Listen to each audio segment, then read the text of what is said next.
Hello guys, ఈరోజైతే నేను వైజాగ్ నుండి వయా పాపికొండలు భద్రాచలం ఎలా చేరుకోవాలో ఒక్క రోజులో చెప్తాను వినండి.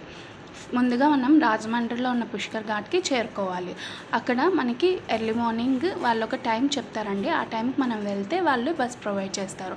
మనం బస్సులో కూర్చున్న తర్వాత వాళ్ళే మనకి పట్టిసీమ అనే ప్లేస్కి తీసుకువెళ్తారండి. అక్కడైతే మనకి చాలా బోట్స్ ఉంటాయండి. అందులో మనం ఏ ప్లేస్కి వెళ్తున్నామో ఆ ప్లేస్కి తగ్గట్టు మనకి బోట్స్ వాళ్ళే సజెస్ట్ చేస్తారు. ఆ బోట్ ఎక్కేసిన తర్వాత వాళ్ళు మనకి బ్రేక్ఫాస్ట్ ప్రొవైడ్ చేస్తారండి. ఇదంతా కంప్లీట్గా మనకి ప్యాకేజ్లోనే ఉంటుంది. మనం సెపరేట్గా మనీ ఏం పే చేయక్కర్లేదు. బ్రేక్ఫాస్ట్ అంతా కంప్లీట్ అయిపోయాక మనం పైకి వచ్చేసి లైఫ్ జాకెట్స్ అవి వేసుకొని మనం ఇంకా కూర్చొని అలా వ్యూ సీనరీస్ అన్నీ చూస్తుంటాము.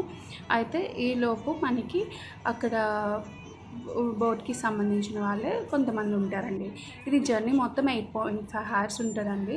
సో అక్కడ ఫుల్గా సిగ్నల్స్ అయితే ఫోన్ సిగ్నల్స్ అయితే అసలు ఉండవు. సో ఈలోపు మనకి బోర్ రాకుండా వాళ్ళు ఎంటర్టైన్ చేస్తారండి. వాళ్ళు పెద్దవాళ్ళ నుంచి చిన్న పిల్లల వరకు అందరినీ తో ఏదో ఒక ఈవెంట్ లాగా లైక్ ఏదో ఒకటి చేసి ఫుల్ ఫన్ క్రియేట్ చేస్తారండి. అదంతా అయ్యేటప్పటికి ఇంకా మనకి మధ్యాహ్నం అవుతుంది. అప్పుడు ఇంకా వాళ్ళే లంచ్ ప్రొవైడ్ చేస్తారండి. లంచ్ కూడా ప్యాకేజ్లోనే ఇంక్లూడెడ్.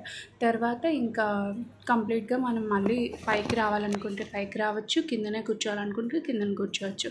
పైకి వచ్చిన తర్వాత మనకి ఇంకా టైం అయ్యాక మనకి స్నాక్స్ కూడా ఈవినింగ్ ప్రొవైడ్ చేస్తారండి. ఆల్మోస్ట్ మనం 5:30కి ఘాట్ దగ్గరికి చేరుకుంటాం. అక్కడ నుంచి మనకి భద్రాచలం టెంపుల్కి వెళ్ళడానికి డైరెక్ట్గా వెహికల్స్ అనేవి చాలా అవైలబిలిటీలో ఉంటాయండి. ఎవరైతే తక్కువగా చెప్తారో చూసుకొని ఇంకా ఆటో కానీ లేదు అంటే జీప్ త్రూ కానీ వచ్చేసి ఇంకా టెంపుల్లోకి ఎంటర్ అయ్యాక మనకు ఆల్మోస్ట్ 1 hour 1.5 hourలో దర్శనం అయితే అవుతుందండి.